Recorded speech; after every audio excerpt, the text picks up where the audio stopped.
আসসালামু আলাইকুম, সবাইকে শুভেচ্ছা জানিয়ে আজকের ভিডিও শুরু করতে যাচ্ছি।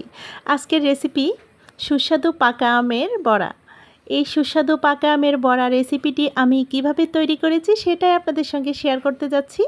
আশা করি রেসিপিটি ভালো লাগবে। রেসিপি ভালো লাগলে লাইক, কমেন্ট, শেয়ার করতে ভুলবেন না। আর নতুন বন্ধুরা চ্যানেলটাকে সাবস্ক্রাইব করে আমার পাশে থেকে যেতে পারেন।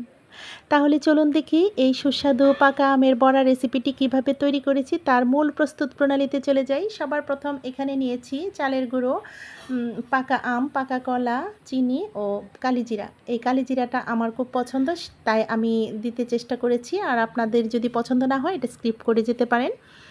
এরপর এখানে একটা বড় আকারের মিক্সার বোল নিয়েছি, তার মধ্যে বড় আকারের একটা পাকা আম নর্মাল পানি দিয়ে ভালোভাবে ধুয়ে তারপর আমের যে পাল্পটা সেটা নিয়ে নিচ্ছি।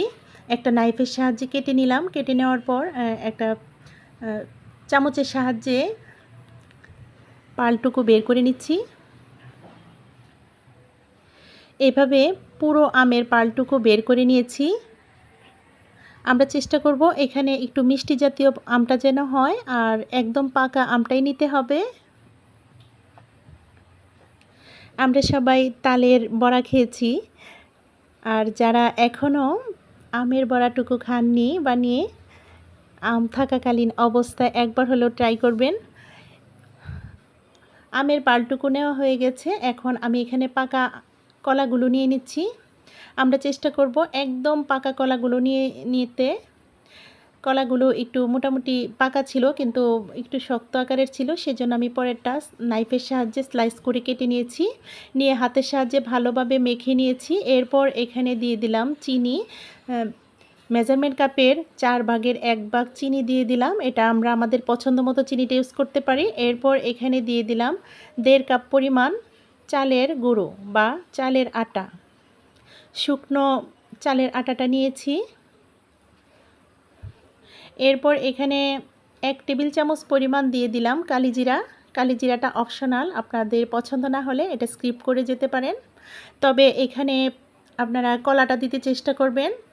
কলাটা দিলে হয় কি খুবই সফট হয় ভেতরটা, আর উপর দিকে ক্রিস্পি থাকে। আর আপনারা চাইলে এখানে ময়দা বা আটা দিয়েও করে নিতে পারেন, তবে ময়দা বা আটা দিয়ে করে নিলে এখানে সুজি দিতে হবে। 4/1 ভাগ সুজি দিয়ে নিতে হবে। এখন আমি আরেকটু কিন্তু চালের গুঁড়ো দিয়ে নিয়েছি। আমাদের এই যে কনসিস্টেন্সিটা ঠিক রাখার জন্য আমি আরেকটু চালের গুঁড়ো দিয়ে নিয়ে পারফেক্টভাবে তৈরি করে নিয়েছি। আমি কিন্তু প্রথমবারে লবণ দেইনি, লবণটা আমি পরে দেখিয়ে দিচ্ছি।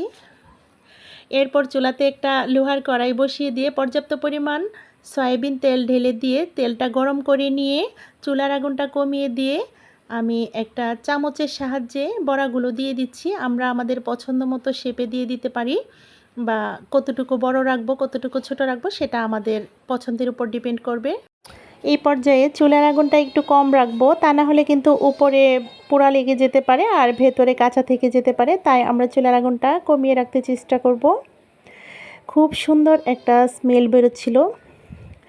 এই পাকা আমের সুস্বাদু বড়া রেসিপিটি আমরা সকালে বা বিকালে নাস্তায় রাখতে পারি অনায়াসেই। এই পর্যায়ে আমি কিন্তু সমস্ত বড়াগুলো উলটপালট করে নিচ্ছি। প্রথম বেজের বড়াগুলো ভাজা হয়ে যাবার পর তুলে নিচ্ছি। বড়াগুলো উঠে একটা বাটিতে রেখে দিলাম।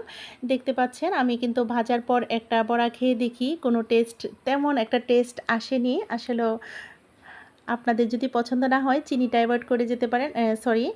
লবণটা আমি কিন্তু স্বাদ মতো লবণ দিয়ে নিয়েছি। মিষ্টি খাবারে যারা লবণ পছন্দ করে না তারা এটা স্কিপ করে যেতে পারেন। আমার আসলে মিষ্টি খাবারে সামান্য পরিমাণ লবণ না দিলে টেস্টটা যেন আসে না এরকম মনে হয়, সেজন্য আমি সামান্য পরিমাণ লবণ দিয়ে আবারও হাতের সাহায্যে মেখে দ্বিতীয় বেজে হাতের সাহায্যে দিয়ে দিচ্ছি। ওই যে কথায় বলে না, মাছ ধরবো পানি ধরবো না, তা কী করে হয়। এখন আমার অবস্থা হয়েছে ওই পিঠা বানাবো হাত লাগাবো না, তাতে কি করে হয়।